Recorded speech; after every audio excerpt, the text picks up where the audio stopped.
이번에는 이제 곡면을 처음부터 곡면 도구를 이용해서 모델을 한번 작업을 해볼 거예요.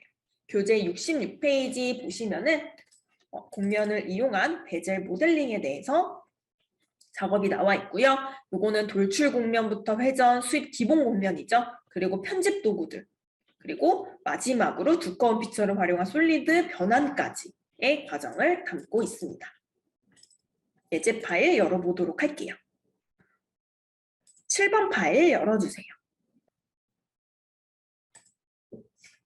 먼저 왼쪽 트리를 보시면은 기본적인 스케치들은 준비가 다 되어 있습니다. 그래서 그 보면 피처를 활용해서 이렇게 쓰이는구나 이제 그 정도만 보시면 되는데요.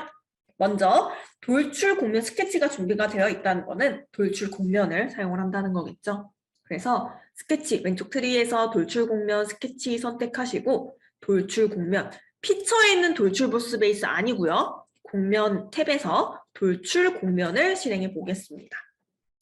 여기서는 조건은 중간 평면이고 거리값은 90mm. 그렇게 해서 45, 45 양쪽으로 총 90mm의 길이를 가진 면을 생성을 해보도록 하겠습니다. 중간 평면에 90mm 조건 입력해 주시고요. 다 되셨으면은 요 중간에 있는 곡면 그 돌출 스케치는 숨겨볼게요. 왜냐면 이게 스케치가 좀 겹치는 부분이 있다 보니까 선택하실 때 좀 미스날 확률이 있어요. 그래서 돌출 곡면 작업이 되셨으면은 요 돌출 곡면에 대한 스케치는 좀 숨기겠습니다. 이게 되셨으면은 이제 왼쪽에 회전 곡면 스케치가 남아 있습니다. 그래서 보시면은 지금 회전 축을 기준으로 요 스케치가 되어 있는데 이 스케치를 잠깐 보게 되면은 보조선이 하나, 둘, 세 개가 있어요. 그래서 이게 회전 곡면으로는 한 번에 인식이 안 돼요. 왜냐면은 요거는 이제 피처에 있는 회전 보스 베이스도 동일한데요. 보조선이 하나가 있는 경우에는 자동으로 그 하나의 보조선이 축으로 인식이 되게 되는데 여러 개가 있는 경우에는 선택을 해줘야만 인식을 합니다. 그래서 우선은 왼쪽 트리에서 회전 곡면 스케치를 선택하시고 곡면에 회전 곡면을 실행해 주세요. 그 다음에 요 원점에 있는 요 축을 회전 축으로 인식을 시켜주시면 돼요. 되셨으면 확인해 보도록 하겠습니다. 여기서 아까 제가 알려드린 요 접선, 요 곡률을 조정을 해서 이 접선을 없애는 그거 다시 한번 해볼게요. 스케치 들어가시고 스케치 요소를 선택하신 다음에 도구에 자유곡선 도구에 가보시면 맞춤 자유곡선이 있습니다. 이거는 보조선 선택하지 마시고 실선의 스케치선만 선택해 주셔야 돼요. 그래서 맞춤 자유곡선 누르시고 여기서 폐쇄 자유곡선이 만약에 선택이 되어 있다라고 하면 해제해 주셔요. 왜냐면 얘는 열려져 있는 개곡선의 스케치이기 때문에 폐쇄 자유곡선을 하게 되면 이렇게 막아버린 스케치가 생성돼서 엉뚱한 형상이 나오거든요. 그래서 이거 옵션 잘 봐주시고 공차는 그냥 기본값 쓰겠습니다. 확인 눌러주시고 스케치 종료하게 되면 이렇게 접선을 안 보이게 미세한 곡률을 조정을 해가지고 접선을 없애는 작업을 한번 다시 복습을 해봤습니다. 그 다음에 이제 회전 곡면까지 됐으면 이제 수입 스케치가 남아 있습니다. 그래서 수입은 필수 조건이 경로와 프로파일 하나씩이 꼭 있어야 작업이 되는 거기 때문에 두 가지의 스케치를 준비를 해놨고요. 마찬가지로 곡면에서 수입 곡면 그리고 첫 번째 프로파일에 대해서는 수입 프로파일을 경로에 대해서는 수입 경로를 이 스케치를 각각 선택을 해주시면 됩니다. 이렇게 되면은 돌출 하나, 회전 하나, 수입 하나에서 각각의 바디, 곡면 바디들이 생성이 되게 되는데요. 이렇게만 보시면은 모델이 되게 지저분해 보이죠. 왜냐면 이렇게 바깥쪽으로 튀어나온 것들도 있고 아래쪽으로 튀어나온 것도 있고 안쪽으로 튀어나온 것도 있고 그래서 어느 정도 형상을 잡아둔 다음에 이제 불필요한 곡면들을 제거해주는 작업을 해볼게요. 그래서 그게 이제 교재 69페이지 오른쪽 보시면은 불필요한 곡면 잘라내기로 곡면 잘라내기를 이용을 할 건데요. 그 전에 이 곡면 잘라내기는 유형이 두 가지라고 설명을 드렸어요. 그래서 상호 잘라내기 같은 경우에는 곡면만 선택을 해가지고 잘릴 곡면, 잘릴 곡면, 그다음에 잘라낼 기준이 되는 곡면 두 가지를 모두 선택을 했었잖아요. 그러면 이제 이 곡면들이 서로 교차되는 교선을 기준으로 나뉜다라고 설명을 드렸었는데 지금은 이 표준이라는 도구를 사용하기 위해서 스케치를 해보도록 하겠습니다. 이 표준에 대한 유형은 잘라내기 기준을 하나만 선택을 하실 수가 있어요. 이게 서피스를 선택하실 수도 있지만 스케치를 잘라내기 기준으로 사용할 경우에는 오로지 표준이라는 유형만 사용을 하셔야 되거든요. 그래서 이 스케치를 활용하기 위해서 이 스케치를 새롭게 작성을 해보도록 하겠습니다. 그래서 교재 69페이지 오른쪽 보시면은 정면에다가 스케치를 하나 해주셔야 돼요.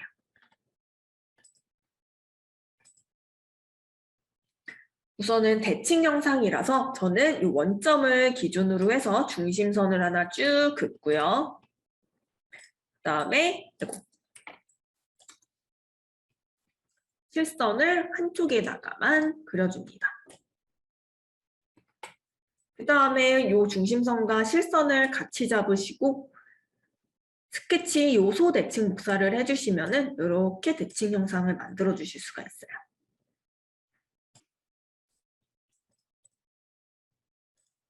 6도. 그 다음에 살짝 벌려주시고 밑에 보시면 65라는 치수가 있는데 이게 단순히 이 점과 점의 거리가 아니고요. 중심선을 하나 선택하시고 이거를 확대를 해보시면은 제일 아래쪽에 이 모델, 곡면이 갖고 있는 모서리선이 있어요. 그죠? 이 모서리선과 지금 파란색의 스케치가 교차하는 그 포인트가 있거든요. 그래서 마우스 커서를 이 선 도구를 선택을 하시고 마우스 커서를 이렇게 모서리를 따라서 스케치 쪽으로 가게 되면은 지금 노란 색깔 구속 조건 하나 보이시죠? 근데 이게 교차되는 데 가게 되면 이렇게 하얀색으로 교점에 대한 조건이 하나가 나옵니다. 이때 클릭하셔가지고 반대쪽도 동일하게 이 모서리선과 스케치가 교차되는 부분 거기까지 보조선을 그려주시는 거예요. 이렇게. 그래서 이 보조선의 길이가 65라는 의미입니다.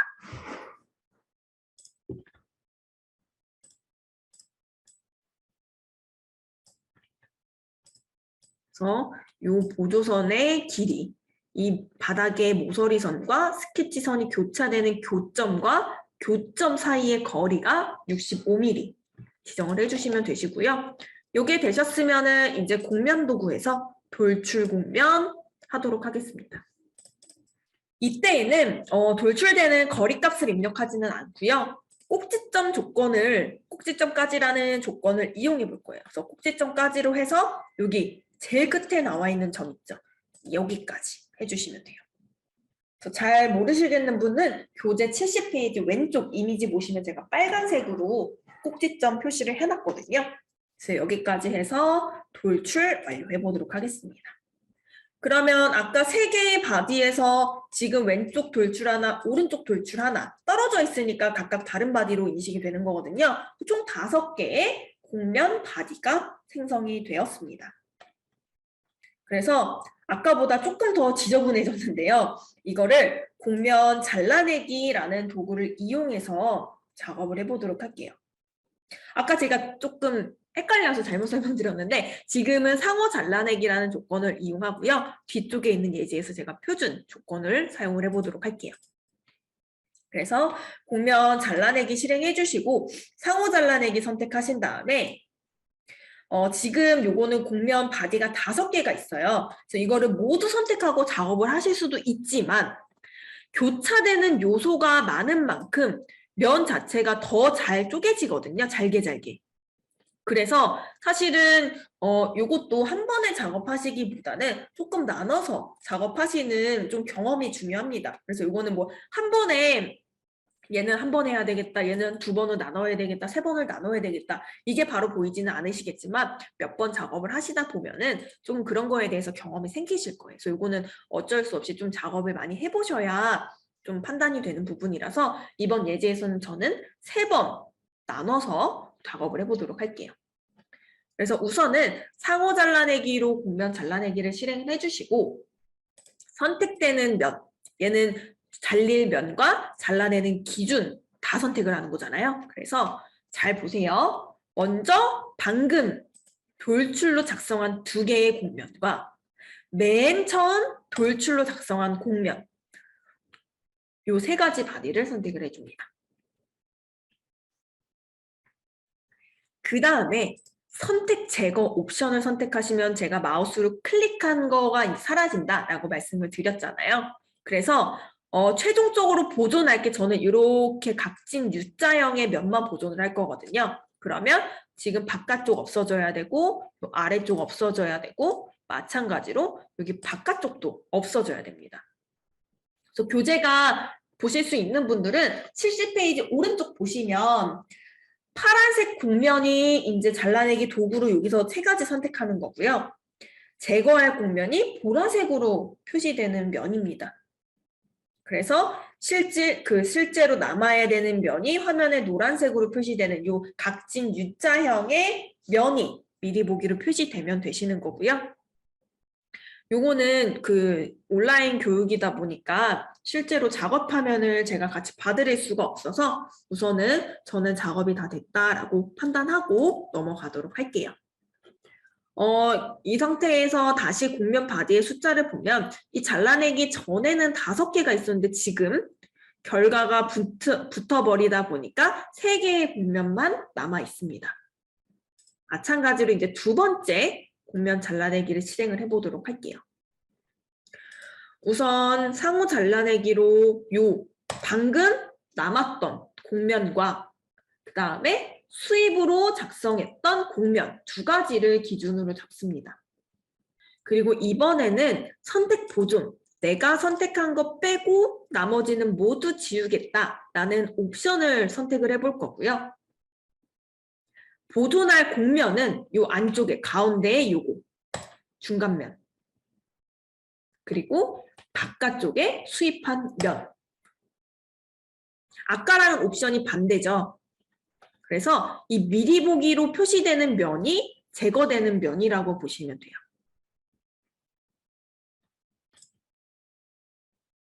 이렇게 2번째 작업을 하게 되면 이제 곡면 바디가 2개가 남아있게 되는 거고요. 이제 마지막으로 곡면 잘라내기를 통해서 전체를 선택을 해줍니다. 그 다음에는 이제 뭐 보존을 하든 뭐 제거를 하든 상관은 없지만 이제 보존을 같이 동일하게 선택을 한 상태에서 여기 위쪽과 요 바깥쪽에 있는 길쭉한 면 요 2개만 보존하고 나머지는 다 제거를 할게요. 그렇게 되면 최종적으로는 모든 바디의 불필요한 면들이 잘리고 나머지 것들이 붙고 해서 최종적으로는 하나의 바디만 남았습니다.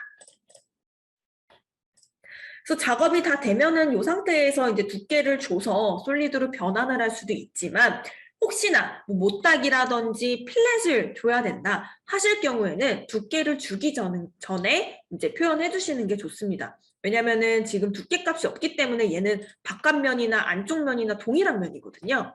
그래서 두께를 주게 되면 안쪽 면이랑 바깥쪽 면이랑 다른 면이 생성이 되니까 2번 줄 거를 한 번에 주시면 되는 거예요. 그래서 모델을 잠깐 뒤집어서 필렛을 사용하시면 되는데 이 곡면에 있는 필렛이나 피처 탭에 있는 필렛이나 다 동일한 필렛입니다. 동일한 기능이고요. 뭐 피처에 있는 필렛 따로 곡면에 있는 필렛 따로 나눠져 있지 않습니다. 그래서 그냥 아무데나 있는 필렛 사용하시면 되고요. 저는 3mm 반경으로 이 코너에 대해서만 필렛을 추가해 보도록 하겠습니다.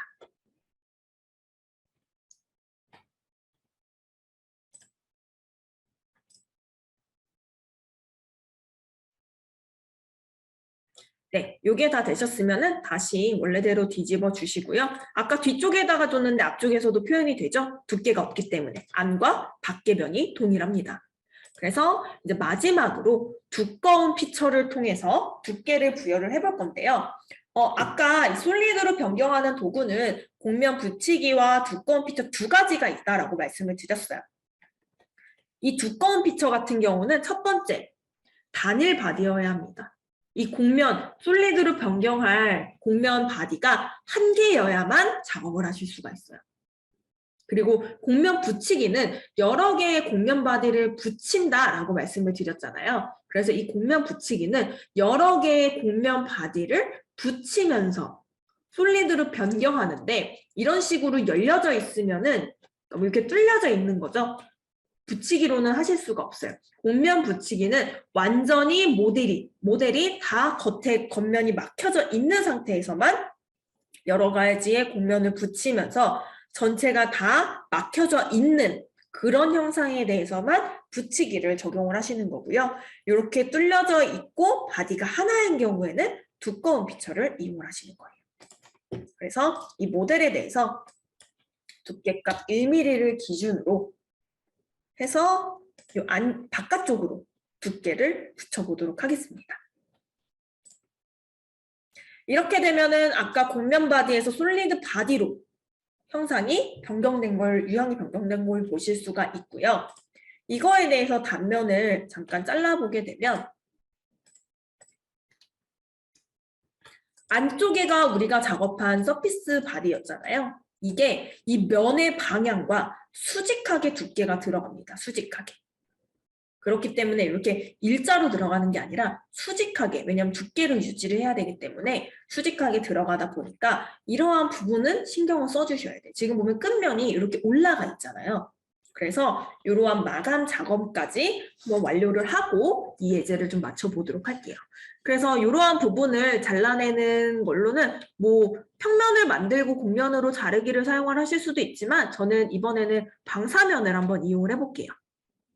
그래서 모델을 살짝 이렇게 돌려주시고 방사면은 이 곡면 탭에서는 없었죠. 그래서 삽입에 곡면에 방사면을 활용을 해볼 건데요.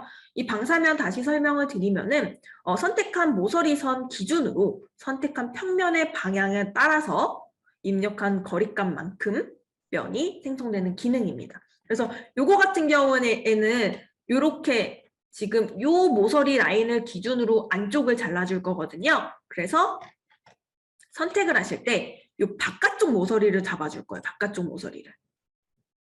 근데 아까 말씀드린 대로 이렇게 모서리를 일일이 선택하기가 많은 경우에는 번거롭잖아요. 그래서 그럴 때는 바깥쪽 모서리 쪽에 마우스 커서를 두시고 마우스 오른쪽 버튼을 누르시면은 탄젠시 선택이 있습니다. 요거는 이 모서리 선 자체가 인접하게 이어지는 것들을 한 번에 선택해주는 도구예요. 그래서 일단은 모서리는 요 바깥쪽 모서리를 전체 잡아주시면 되는 거고 방향에 대한 면은 요 평면을 잡아주시면 돼요. 그러면은 이렇게 노란 색깔로 화살표가 나오게 되는데 요거는 안쪽 방향으로 조정을 해주시고 길이가 너무 길면 안 되기 때문에 5mm로 설정을 해주겠습니다. 그렇게 되면은 이 모서리부터 5mm 정도가 연장된 방향은 이 면과 평행한 면이 생성이 되게 되는 거예요. 그렇게 되면은 이게 안쪽으로 해서 이렇게 올라갔던 면이 이 곡면하고 교차되는 걸 보실 수가 있는데 이때 곡면으로 자르기를 해주시면 됩니다. 그래서 이 방사면으로 생성한 이 곡면을 기준으로 해서 아래쪽을 잘라낼 건지 위쪽을 잘라낼 건지 선택을 해주시면 되는데 지금 이 부분에 대해서는 위쪽을 잘라주셔야 맞겠죠. 확인을 눌러주시면 이렇게 면이 잘린 걸 볼 수가 있고요. 이렇게 해서 작업이 다 끝나면 뭐 면은 뭐 바디를 삭제를 해주시든 아니면 숨기기 하시든 이렇게 해서 없애주시면 되세요. 그래서 다시 단면을 한번 보도록 할게요.